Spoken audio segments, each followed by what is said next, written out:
ସବୁ ଷ୍ଟେଟ୍ରେ କିଛି ନା କିଛି ଗୋଟେ ଥାଏ ଯେଉଁଟାକି ଫେମସ୍ ଥାଏ।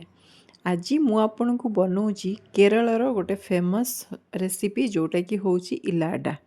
ଏଇଟାକୁ ଆପଣ ଆମ ଷ୍ଟାଇଲରେ ମଧ୍ୟ କରିପାରିବେ। ଚାଲନ୍ତୁ ଭିଡ଼ିଓଟି ସମ୍ପୂର୍ଣ୍ଣ ଭାବେ ଦେଖିବା।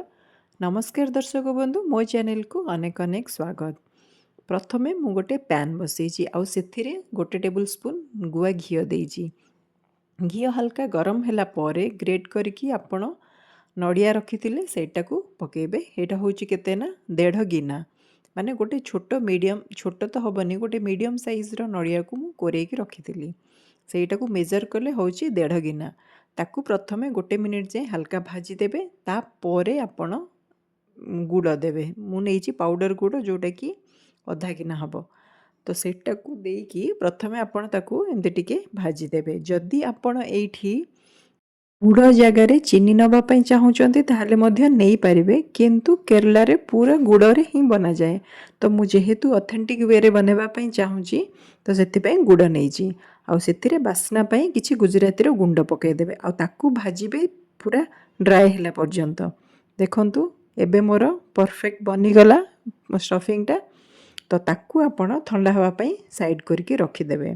ଏବେ ଯିବା ଆମେ ନେକ୍ସଟ ପ୍ରୋସେସ୍କୁ। ସେଥିରେ ମୁଁ ନେଇଛି ଗୋଟେ ପ୍ୟାନ୍ ବସେଇଛି, ସସ୍ପେନ୍ସ ପ୍ୟାନ୍। ସେଥିରେ 2 ଗିନା ନେଇଛି ପାଣି। ପାଣି ଆକ୍ଚୁଆଲି ମୁଁ ଆପଣଙ୍କୁ ଦେଖିବା ପାଇଁ ମେଜରମେଣ୍ଟ କରିଛି, କିନ୍ତୁ ଯେତିକି ପାଣି ସେତିକି ଲାଗେନି। ତ ଏବେ ନେଇଛି ମୁଁ ସେଥିରେ 1 ଟେବୁଲ ସ୍ପୁନ୍ ଗୁଆ ଘିଅ, ଆଉ ନେଇଛି ମୁଁ ସେଥିରେ ଟିକେ ଲୁଣ ଆଉ 2 ଚାମଚ ଚିନି ପକାଇଛି। ଚିନିଟା ଆକ୍ଚୁଆଲି ଅପସନାଲ୍ ଅଛି, ଆପଣ ଚାହିଁଲେ ପକାଇବେ, ନ ଚାହିଁଲେ ମଧ୍ୟ ସ୍କିପ୍ କରିପାରିବେ।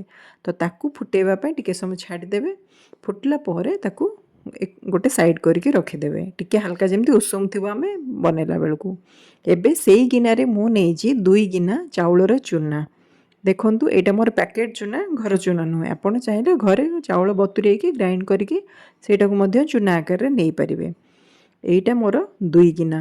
ଆଉ 2 ଗିନାକୁ ଆପଣ ମାନେ ଏମିତି ଚାପି ଚାପି ନୁହଁ, ନର୍ମାଲ 2 ଗିନା ମୁଁ ନେଇଛି। ବର୍ତ୍ତମାନ ଯେଉଁ ପାଣିଟା ରଖିଥିଲେ ସେଇଟା ଗରମ ଅଛି, ପୁରା ଗରମ ନାହିଁ, ହାଲକା ଗରମ ଅଛି। ତାକୁ ଆପଣ ଅଳ୍ପ ଅଳ୍ପ ଦେଇକି ଗୋଟେ ମାନେ ସଫ୍ଟ ଡୋଟେ ବନେଇବେ। ଦେଖନ୍ତୁ ଆଟ୍ ଏ ଟାଇମ୍ ଜମାରୁ ଦେବେନି, ନହେଲେ ବିଣ୍ଡା ବାନ୍ଧିବ ସାଇଡ଼୍ ସାଇଡ଼୍ରେ, ତାକୁ ପୁଣି ଛଡ଼େଇକି କଲାବେଳକୁ ଆପଣଙ୍କୁ ବହୁତ ଟାଇମ୍ ପଳାଇବ। ଏମିତି ଆପଣ ଅଳ୍ପ ଅଳ୍ପ ଚାମଚରେ ନେବେ ଆଉ ଭଲସେ ମିଶାଇବେ। ତାପରେ ପୁଣି ଟିକେ ପାଣି ପକାଇବେ, ତାପରେ ପୁଣି ମିଶାଇବେ। ଏମିତି ଏମିତି କରିକି ଆପଣଙ୍କୁ ପଳାଇବ। ତ ମୁଁ ନେଇଥିଲି 2 ଗିନା ପାଣି, କିନ୍ତୁ ମୋର ସେଥିରେ ଲାଗିଛି 2 ଗିନାରୁ ଟିକେ କମ୍ ପାଣି, ମାନେ ଆଉ କହିବାକୁ ଗଲେ 1/4 ଭଳିଆ ଟିକେ ବଳିଯାଇଛି, 3-4 ଚାମଚ ଭଳିଆ ବଳିଛି। ତ ସେଥିପାଇଁ ଆପଣ ପୁରାଟା ପକାଇବେନି, ଡାଇରେକ୍ଟ ଅଳ୍ପ ଅଳ୍ପ କରି ପକାଇବେ, ଦେଖିବେ କେତେ ହେଉଛି, ଏଇ ହିସାବରେ ବନେଇବେ। ତା'ର ଏକ୍ଜାକ୍ଟ ମେଜରମେଣ୍ଟ ସେମିତି ନାହିଁ। ଯଦି ଆପଣ ଚାହିଁବେ ଏମିତି ୱେରେ ବନେଇବେ, ଯେହେତୁ ମୁଁ ପୁରା ଅଥେଣ୍ଟିକ୍ ୱେରେ ବନାଉଛି ସେଥିପାଇଁ ମୁଁ ପୁରା କେରଲା ଷ୍ଟାଇଲରେ ବନାଉଛି। କିନ୍ତୁ ଆପଣ ଯଦି ଚାହିଁବେ ଆମ ହିସାବରେ, ଓଡ଼ିଶା ହିସାବରେ ବନେଇବା ପାଇଁ, ତ ଆପଣ ଗରମ ପାଣି କରିକି, ମାନେ ଆମର ଯେମିତି ମଣ୍ଡା ପିଠା ହେଉଛି, ଚାଉଳର ଚୁନାକୁ ଆପଣ ପକାଇ ଦେଇକି ତାକୁ ସିଝେଇ ଦେବେ, ତାପରେ ପୁର ଦେଇକି ପୁଣି ଆଉଥରେ ସିଝେଇବେ। ଯଦି ସେମିତି ବି ଚାହିଁବେ ମଧ୍ୟ ବି ହେଇପାରିବ, କିଛି ଅସୁବିଧା ନାହିଁ। ଦେଖନ୍ତୁ ବର୍ତ୍ତମାନ ତାକୁ ଏମିତି ହାତରେ ମକଚି ମକଚି ଚକଟି ଚକଟି, ତାକୁ ବେଶୀ ଜମା ଏମିତି ଅଟା ଚକଟିଲା ଭଳିଆ ପୁରା ପ୍ରେସ୍ କରିକି ଚକଟିବେନି, ହାଲକା ହାତରେ ଟିକେ ଘିଅ ଲଗାଇଦେବେ ବାସ୍ନା ପାଇଁ, ଯଦି ଚାହିଁବେ, ନହେଲେ ବି ଚଳିବ, କିନ୍ତୁ ଘିଅଟା ଲଗାଇଲେ ଆଉ ଟିକେ ଭଲ ବାସ୍ନା ଆସେ। ତ ଏମିତି ତାକୁ ସାଇଡ଼୍ କରିକି ରଖିବେ। ବର୍ତ୍ତମାନ ମୁଁ କିଛି କଦଳୀପତ୍ର ନେଇଛି। କଦଳୀପତ୍ର ଜାଗାରେ ଆପଣ କ'ଣ କରିବେ ନା ହଳଦୀ ପତ୍ର ମଧ୍ୟ ବି ନେଇପାରିବେ, କିନ୍ତୁ ଯେହେତୁ ସେମାନେ କଦଳୀପତ୍ରରେ ବନାନ୍ତି ସେଥିପାଇଁ ମୁଁ ଆପଣଙ୍କୁ ଦେଖାଉଛି। ଆଉ ଏବେ ଯେତେ ପତଲା କରିକି ଆପଣ ପ୍ରେସ୍ କରିପାରିବେ ସେତେ ଭଲ। ଏମିତି ପୁରା କଦଳୀପତ୍ରରେ ଥାପି ଥାପି ଦେବେ। ଯଦି ଆପଣ ଘିଅ ଉପରେ ଲଗାଉଛନ୍ତି ଠିକ୍ ଅଛି, ଯଦି ଆପଣ ସେଠି ମାନେ ଡୋରେ ଯଦି ଘିଅ ଲଗାଉନାହାନ୍ତି ତାହେଲେ ଏଇଠି କଦଳୀପତ୍ରରେ ଟିକେ ଘିଅ ଲଗାଇକି ରଖିବେ। ଏମିତି ତାକୁ ଫୋଲ୍ଡ କରିଦେବେ ଆଉ ଚାରିଆଡ଼େ ଟିକେ ଭଲସେ ପ୍ରେସ୍ କରିଦେବେ, ନହେଲେ ସିଝିଲେ ତା'ର ଇଏଟା ବାହାରିଯିବ ପୁର, ତ ପିଠାଟା ଧଳା ଜାଗାରେ ନାଲି ହେଇଯିବ। ତ ସେଥିପାଇଁ ଏମିତି ଅଳ୍ପ ଅଳ୍ପ ନେଇକି ଏମିତି ଟିକେ ଥାପି ଥାପି ଦେବେ, ପୁରା ପତଲା କରିକି, ଯେତେ ପତଲା କରିପାରିବେ ସେତେ ଭଲ।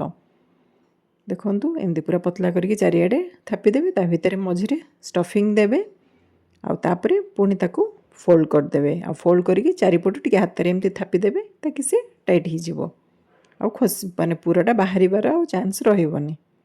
ଏଇଭଳି ଭାବରେ ଦେଖନ୍ତୁ ଏମିତି କରିକି ଆପଣ ସବୁ ପିଠାକୁ ବନେଇଦେବେ ଏଇଭଳି ଭାବରେ। ଏଇଟା ହେଉଛି କେରଳାର ଅଥେଣ୍ଟିକ୍ ସ୍ୱିଟ୍ ରେସିପି। ଆଉ ଏମିତି ନାହିଁ କି କିଛି ପର୍ବପର୍ବାଣୀ ହେଲା କି କିଛି ଏମିତି, ସେମାନେ ଏମିତି ନର୍ମାଲ୍ ବ୍ରେକଫାଷ୍ଟ ଡିନର୍ ଯେତେବେଳେ ଇଚ୍ଛା ହେଲା ସେତେବେଳେ ବି ଖାଇପାରିବେ। ଦେଖନ୍ତୁ ଆଗକୁ ଆସୁଛି ରାକ୍ଷୀ ପୂର୍ଣ୍ଣମୀ, ଆପଣ ଚାହିଁଲେ ମଧ୍ୟ ଏମିତି ବନେଇ ପାରିବେ। ବହୁତ କମ୍ ଟାଇମ୍, ଜମାରୁ ବି ଅଧିକ ଟାଇମ୍ ଲାଗେନି, ଖାଲି ଯେତିକି ଷ୍ଟିମ୍ ପାଇଁ ଆପଣଙ୍କୁ 15ରୁ 20 ମିନିଟ୍ ଲାଗିଲା ସେତିକି, ନହେଲେ ଆଉ କିଛି ନାହିଁ। ବହୁତ କମ୍ ଟାଇମ୍ରେ, ମାନେ କହିବାକୁ ଗଲେ ଅଧଘଣ୍ଟାରେ ଆପଣଙ୍କର 15ଟାରୁ 20ଟା ଭଳିଆ ପିଠା ଆପଣ ବନେଇଦେବେ। ବାସ୍ ଏଇଭଳି ଭାବରେ ଆପଣ କରିବେ। ଯଦି ଆପଣଙ୍କୁ ଭିଡ଼ିଓଟି ଭଲ ଲାଗୁଥାଏ ପ୍ଲିଜ୍ ଲାଇକ୍ କରିବେ, ସେୟାର କରିବେ, ଚ୍ୟାନେଲରେ ନୂଆ ଥିଲେ ସବସ୍କ୍ରାଇବ୍ କରିବାକୁ ଢେର ସାରା ଅନୁରୋଧ। ଦେଖନ୍ତୁ ଏଇଭଳି ଭାବରେ ବନେଇବେ। ଆଉ ଏଇଟା ମୁଁ ବନେଉଛି, ଏମିତି ନାହିଁ କି ଯେକୌଣସି ଜିନିଷ ଗୋଟେ ଥର ବନେଇଲେ ପରଫେକ୍ଟ ହେଇଯିବ, ସେଇଟା ତ କିଛି ନାହିଁ। ପ୍ରଥମେ ସବୁ ଜିନିଷ ମୁଁ ଘରେ ଥରେ ଟ୍ରାଏ କରେ, ଯଦି ପରଫେକ୍ଟ ଆସିଲା କିମ୍ବା ମୋତେ ତା'ର ଟେଷ୍ଟ ଭଲ ଲାଗିଲା ତାହେଲେ ମୁଁ ଆପଣଙ୍କ ପାଖରେ ଦେଖାଏ। ଦେଖନ୍ତୁ ମୁଁ ବି ଏଇଟା ଗୋଟେ ଥର ଘରେ ବନେଇଥିଲି, ବହୁତ ଭଲ ଲାଗିଥିଲା, ତ ସେଥିପାଇଁ ମୁଁ ଆଜି ଆପଣଙ୍କୁ ଦେଖାଉଛି। ଏଇଭଳି ଭାବରେ ବନେଇବେ। ଟୋଟାଲ୍ ଏତିକିଟା ହେଲା। ମୋର କଦଳୀପତ୍ର ଆକ୍ଚୁଆଲି ଫ୍ରେଶ୍ ନଥିଲା, ମୋର ଫ୍ରିଜ୍ରେ କେବେର ଥିଲା, ତ ମୁଁ ସେଇଟାକୁ ୟୁଜ୍ କଲି। ବର୍ତ୍ତମାନ ଆପଣ ଇଡଲି ଛାଞ୍ଚ ସେଇଟା ନେଇଯିବେ, ସେଥିରେ କିଛି ପାଣି ଦେଇଦେବେ।